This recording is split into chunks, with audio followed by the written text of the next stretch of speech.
National wealth is precious. It is fragile. We have placed it at risk, and we are placing it at risk again.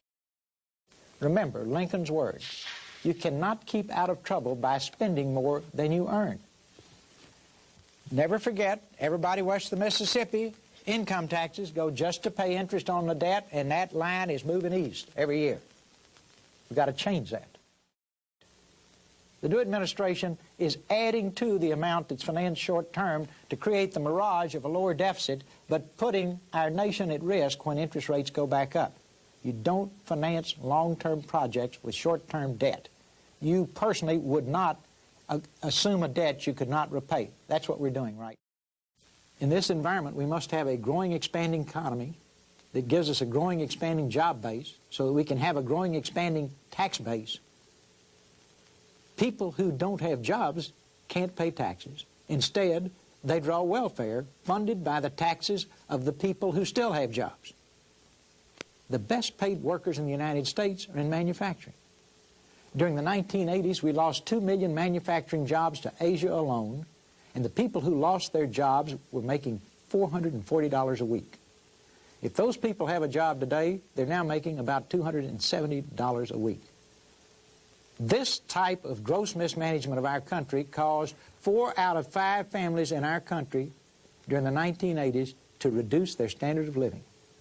And this means a reduction in their ability to pay taxes at a time when we are adding trillions to our debt.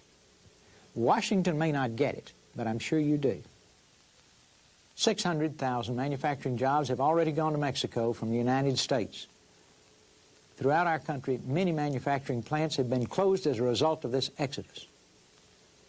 In order to be a world leader, we must be a manufacturing superpower. The typical Mexican automobile worker has a daily wage of $11.60. This will not pay for food and housing for a family of 5. Mexican workers' salaries fell 65% in real terms during the 1980s. How does Mexico treat its workers compared to our country? The typical worker in Mexico lives in a one-room shack with no plumbing or electricity. His counterpart in the United States is a middle-class citizen who can afford to send his children to college, who lives in a nice home. Many Mexican workers with U.S. companies cannot afford a low-income house and must scavenge cardboard and trash to build their homes. Many Mexican workers make 58 cents an hour, the minimum wage. It would take 200 years to buy a low-income home in Mexico with this wage. Well, what about labor laws? In one strike in Mexico in 1990, dozens of workers were shot and injured by the state police. The plant was shut down, 2,000 workers were fired. Those who remained had to take a 45% pay cut. Doesn't sound like the way we treat workers in the United States. At another factory, 14,000 workers were fired. The union was dissolved. The union leaders signed a new contract without consulting the workers. That wouldn't happen here. At this point, you're probably wondering, who negotiated this agreement that is not in our country's best interest? Our country went to extraordinary efforts to keep the details of the NAFTA negotiations from the American people. The negotiations were conducted in secret. Members of Congress had to go to a secret room to read the agreement as it was being negotiated. Meanwhile, the Mexican government, the Mexican business community, and the U.S. lobbyists representing Mexico knew all the details and provided day-to-day input to make sure that the agreement was optimized in Mexico's favor. When the negotiations were completed, just before the Republican convention, the American people were given a 43-page public relations handout, not the 2,000-page agreement. When the agreement was initialed in October 1992, just before the presidential election, the American people were given only a summary version.